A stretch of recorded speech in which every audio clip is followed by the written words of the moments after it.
Welcome to Business Digest, a weekly show that covers a wide range of business-related issues which include market trends, economic developments, as well as analysis from different experts. This week, Business Digest focuses on SMME, a sector seen as the contributing factor to the economy as well as future of employment. In studio, I'm joined by Lebogang Matlhaku, a young and upcoming entrepreneur who is enjoying success with his company Swift Spoon, a company focused on nutritious bakery products that cater for evolving diets. Lebogang, welcome to studio. Thank you, Pauline, for having me. Okay, who is Lebogang Matlhaku? Thank you, Pauline, for having me. My name is Lebogang Matlhaku, and as people always say, I'm the youngest of 4 siblings. I have a son who's 15 years old, and I just like to sleep. It's one of my favorite things. I'm sure my mom would kill me if she heard me say that, but it's the truth. And besides sleeping, I like to cook. I like to walk. Lately, it's a thing that I've just started, and I really enjoy. Okay, Lebo. You previously worked in a formal employment. What led you to think of starting your own business? To start my own business, having studied accounting and, having been in formal employment, it made me, there was a time or a realization I came, especially after being a mother. I realized I want to work within my own schedule. I want to be in control of my own time.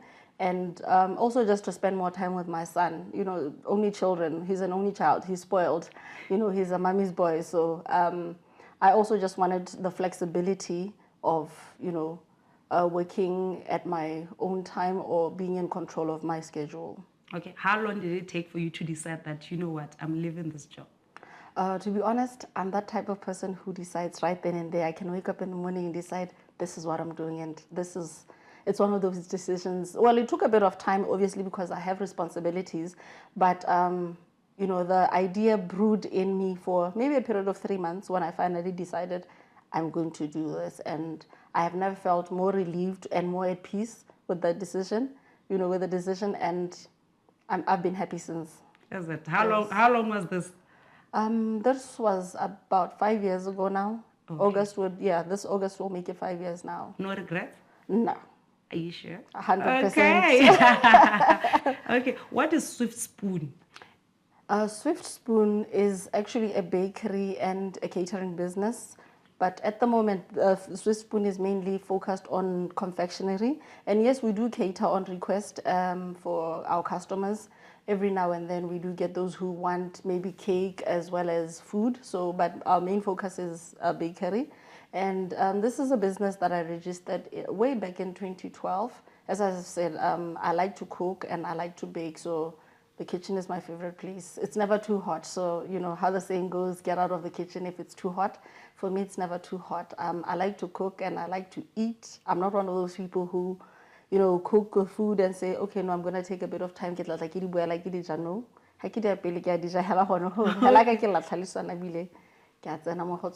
Emma, so where did the idea Swift Spoon come from? The idea, Swift Spoon, it was actually inspired by the idea of creaming butter with sugar when you're prepping, for your cakes. So the spoon has to be swift. It has to be swish, swish. So it was just a chant that came to me, and then I decided this would be an ideal name for my business. We need to be quick, so the spoon needs to be swift, and that's how the idea was birthed. And very creative. So what products do you offer at the moment? At the moment, I'm offering cakes, cupcakes, brownies. I also make macarons, and we make cookies. There will be chocolate chip cookies and everything else. Well, we try to keep our menu as manageable as possible because we want to, deliver with a punch to our customers. So I try to keep my menu as manageable as possible so that it's products that I know I excel in, and I will deliver what the customer has required of us. Okay. So since starting your business, how has the reception been?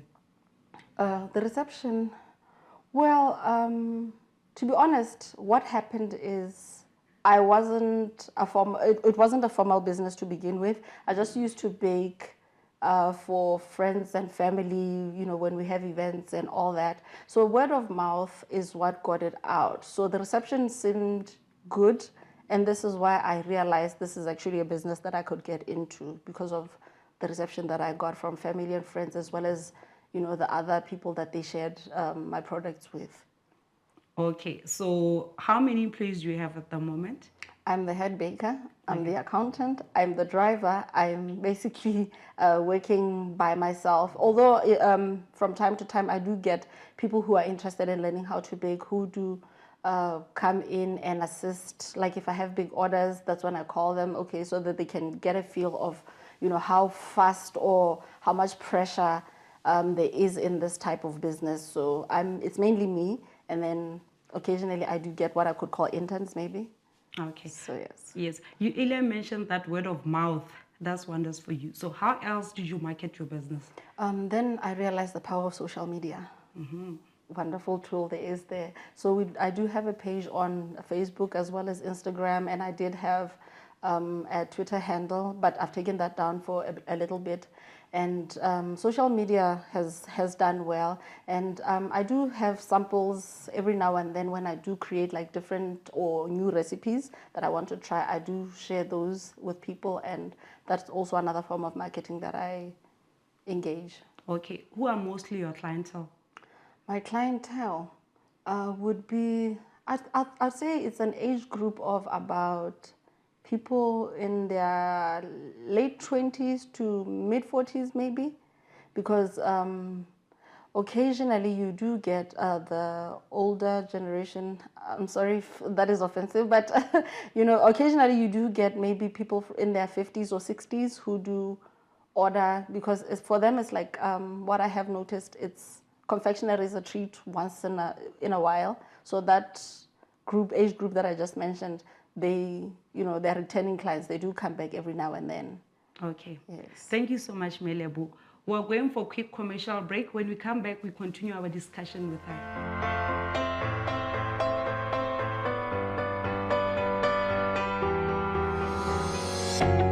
Have you downloaded BW News app? Your one-stop shop for Botswana's leading newspapers. If not, what are you waiting for? Start reading the print editions of Botswana's leading newspapers as they appear in the newspapers on any device. The BW News app features the Midweek Sun, Botswana Guardian, Mechi, and the Monitor, updated in an easy-to-flip-through format once the papers are printed. Our packages include current affairs, which creates seamless access for one organizational setup. You can add up to 100 users at affordable rates.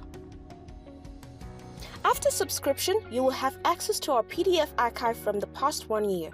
You will also receive notifications on your phone as soon as the newspapers publish. You can open your favorite title and share it in text format, and also change the font size and screen light to your choosing. Too busy to flip through and read? The BW News app will read the article for you, and it can also translate from English to the language you're comfortable with. Get the BW News app from the Google Play Store and the App Store and enter a world of up-to-date news presented as it appears in the physical paper.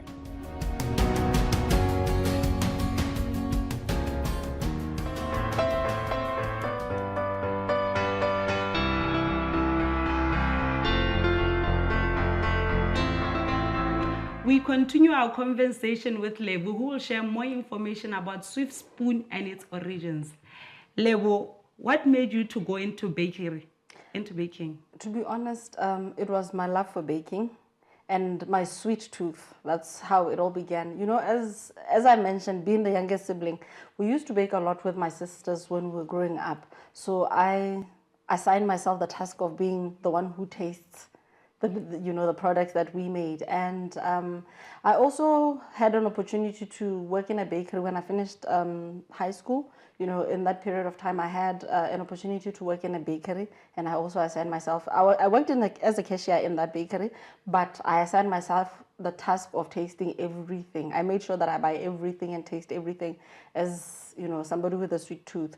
So that coupled with the idea of, you know, this being a business that can actually flourish is what pushed me into researching or finding out a little bit more on how I can use my skill as a business. So this is where my heart is. This is passion driven. Okay. Yes. So you didn't go for any training? No, to be honest, everything that I do know is self-taught. It's self-taught. I watched YouTube, and like I said, I worked with my siblings. They taught me what they knew from school because they learned food and nutrition, and I did a little bit of home economics. I think for about a year at school, but that wasn't enough to teach me what I've learned now. So I had to watch YouTube, follow other bakers, who I admired. There's a lady that I follow from Australia, and I loved her work. And this truly inspired me and pushed me to actually put this dream or this love for cake into action and actually make a profit out of it. So this is how it all began. Okay. So you earlier mentioned that you make cakes, cupcakes, macarons. So how does your products differ from the ones on the market? The difference is that, as bakers, we're often accused of covering up our work with with over-the-top decorations. So I try to keep mine as minimalistic and as, the taste. I do my best to make them taste amazing and to keep the decoration as minimalistic as I possibly can. I mean, I do go with what the client requires. From time to time, they do want the over-the-top decoration, but I focus mainly on the flavor and the taste. And that is also another thing. That is also another reason why I got into baking, because I actually want to enjoy the actual cake and not just the sweetness or just, make it eye candy. I actually want to enjoy the product. Okay, so there's a growing appetite in the market for more diet-sensitive bakery products. So how does Swift Spoon meet these demands? We look into I'm sure you're quite aware of a diet or a lifestyle. It's actually a lifestyle because I have tried it before, called banting. It's one of the things or situations that guide us, in terms of dietary requirements of different clients, because it's suitable for diabetic customers as well as those with high blood pressure, because it has less sugar content. What we use to sweeten the cakes or the icing is a substitute for sugar that is actually healthier and less.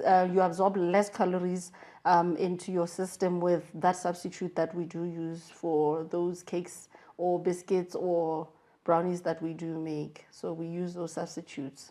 Okay, I hear entrepreneurship is not an easy task. It's not. It's not. What do you wish you've known before starting this journey? What do I wish I would have known? The amount of patience it's going to require. Baking has humbled me. It has taught me patience. I was never a patient person. So I'd say baking or being in the kitchen and together with being a parent have taught me patience in ways I cannot describe. So, being an entrepreneur is not easy. It's not an easy journey, it is true. So my go-to P's are prayer, persistence, and perseverance. And a lot, and I mean a lot of patience. So that's those are what I hold on to. Those are the pillars that I hold on to in order for me to continue with the business, because there are times when I've thought maybe I should just give this up, maybe this is not for me, but when an order comes in, it just makes me happy again, and then I'm looking forward to trying out what this client is challenging me to do. So those are the pillars that I hold on to when it comes to baking or entrepreneurship. Okay, how do you tackle being a mom, a family woman, and an entrepreneur? Luckily, my son is grown. He's 15 years old, so I don't have to baby him that much. But of course, as a parent, I think he's always going to be a baby to me. So with that said, he goes to school, obviously, and that allows me time when he's away for me to plan whether I need to go shopping for ingredients, whether I need to bake ahead of time, or it gives me time. It also allows me time and space to be able to organize my plans for the day and my plans for my business. So that I can't complain much now that he's grown, honestly. Okay. Can anybody become an entrepreneur, or does it come with personality? To be honest, I would say with some skills you're either born with them, or you learn them, or you pay somebody to do it for you. Honestly, those are my thoughts or my take on the situation. So it's up to you to decide. First, it's a dream that comes to you, or a thought. It comes as a dream or a thought, and you need to decide if you want to run with it, or you're just going to live with it in your head and not pursue it, honestly. Okay, thank you, Lebo. We're going for a quick commercial break. We'll continue this discussion.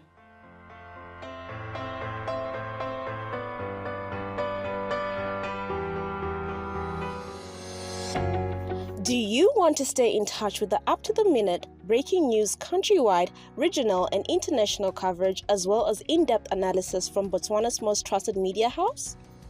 Then head over to www.megi.bw, where you can also enjoy access to premium articles, long reads, features, and exclusive opinions. Whether you're looking for updates on politics, health, education, business, and the economy, or sports, and many more, we have you covered. Sign up on the website and choose a package suitable for you. We also have packages for organizations at affordable rates. Visit www.megi.bw and enjoy the finest journalism and news you need to know.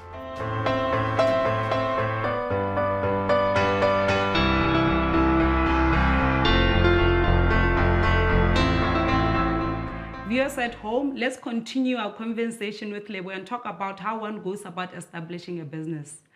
Lebo, a lot of SMMEs have been said to normally die in the infancy stage. That is normally between 1 to 3 years of establishment. You've survived that. So what are some of the challenges that you face in your business, and how did you overcome them? I think the biggest challenge would be cash flow, or management of cash flow. I would have to go back to the era of COVID. COVID changed a lot of, a lot of things. The way we live our life, and just a lot of things generally. And because it's the most recent one, that's the reason why I'd go back to it, and that's the one that has affected a lot of businesses. Some have actually closed down. So the challenge that I have incurred or encountered along the way is cash flow being the first one, and then the increase in the raw materials that I use in my business. Because as long as the raw materials are increasing in price, the products also have to increase in price. And obviously people's salaries don't increase every month or as often as those materials increase. So that is sometimes where we hit a snag in terms of customers being unable to afford what they truly want, and not being able to meet halfway. Because another problem that I do face, and I know I've had this conversation with other entrepreneurs, is the need to negotiate prices. But when I negotiate the prices are on.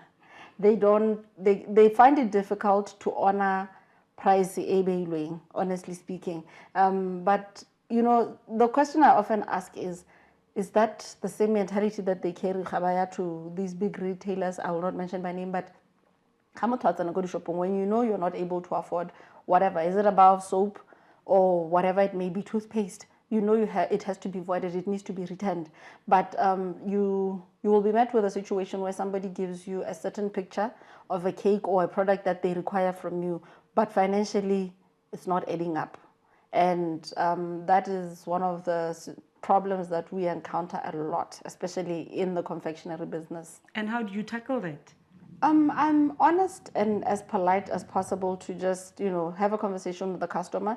They'll show me what they want, and I'll tell them, okay, this is how much I will charge you for it. And if their finances or their budget does not meet my price, we can have a discussion on either, it's either they compromise and go for something cheaper, or sometimes you get a response where one will say, no, I'll find somebody cheaper, or I know somebody who can do cheaper, and you're like, okay, that's fine. You win some, you lose some, honestly. Okay. Yeah. Okay, so where do you normally source your raw materials? My raw materials, I try to buy them in bulk from wholesalers. That's the best way to go about it. because buying in singles or in lesser quantities is quite costly in the long run. So I try to buy in bulk. Okay. A lot of Botswana dream about going the entrepreneurial route. So what advice would you give someone who want to follow your footsteps? The advice I would give them would be start as soon as you think about it. There's never a good time to start anything. You can never be prepared for anything. But of course, I'm not saying today I wake up and I decide I'm going to start baking and then I only have a baking pan and that's how I'm going to start my business. No, and I'm not going to sit here and tell them I started with a grain of wheat. No, that's not how it happened. But, if your plan or you have a dream of becoming an entrepreneur, you need to research on what it is, on what kind of business it is that you're getting into, and you need to research how receptive your target market is to your product, and you need to work hard. You need to put everything, your blood, sweat, and tears. There's no time. When you're an entrepreneur, we break down. I mean, give yourself 5 minutes to cry. Wipe those tears and get back on the horse. That's how it works, honestly. Such days. Of course, I do. There are times when I'm like, Mudim, did I ask myself, that's the and that's it. That is me venting and saying, okay, I'm going to try again. Yes. A lot of these entrepreneurs are always crying about financial aid. Most of them are saying they don't have enough money to start their business. So what advice would you tell someone who's in that position? Take advantage of, at the moment we have Chama, which I went through what they require of somebody who wants to apply for it. And I'd say, take advantage. Take advantage. Knock on every door. Perseverance, as I said, knock on every door until you get an answer. Yes, we always say don't take no for an answer. But like I just explained, sometimes there are days when you ask yourself, is this really going to work? How am I going to get through this? But you dust yourself off. Allow yourself to feel that pain or that disappointment, that sadness, and we're human at the end of the day. So that's why I say allow yourself to feel those emotions and get over it. That's just how it works, because there's nobody who's going to come and give you a pat on the back. Yes, we have family, we have loved ones who encourage us, but there is nobody who's going to encourage you more than wena monga singatle. You need to take the bull by the horns and make sure you get this done and you do it right. Okay. So was your business self-funded? Yes, it was. I funded it myself, and then I had a little bit of help from the family as well, because when I started, I didn't actually have baking equipment. I got it from my mom, and then my older sister also had an input. Actually, all my siblings had an input in it, but it's money that I managed to pay back. And I also had my skills and a little bit of my money, but I had help from family, so it's not always easy, but I got there. Okay. Yeah. So what are the future plans for Swift Spoon? Future plans for Swift Spoon, it's been my dream for quite some time to actually have an eatery, or like a place where people can be able to come and buy a cake by the slice, or they can have light meals, and more like a coffee shop in a way, where they can come and enjoy these delicious bakes that we make and other light meals, and hopefully we'll get there. And more other plans also, just to keep the the finances going, or just like I was saying, cash flow can also be an issue. I'm looking into providing packaging, because it's also been a challenge in the type of business that I run. So I'm actually waiting for a consignment of packaging that I will now be selling as part of a way to continue, or to continue the cash to flow in my business, as well as assist other bakers to have it on hand for them to come and buy from me, and for my business to always have packaging as well. So yeah, those are the plans that I have for the future for Swift Spoon at the moment. What are your final words, Lebo? Where can people find you? How can they reach you? People can find me on Facebook. I have a Facebook page, as I've said, it's called Swift Spoon. And then I also have an Instagram account. It's Swiss Spoon BW.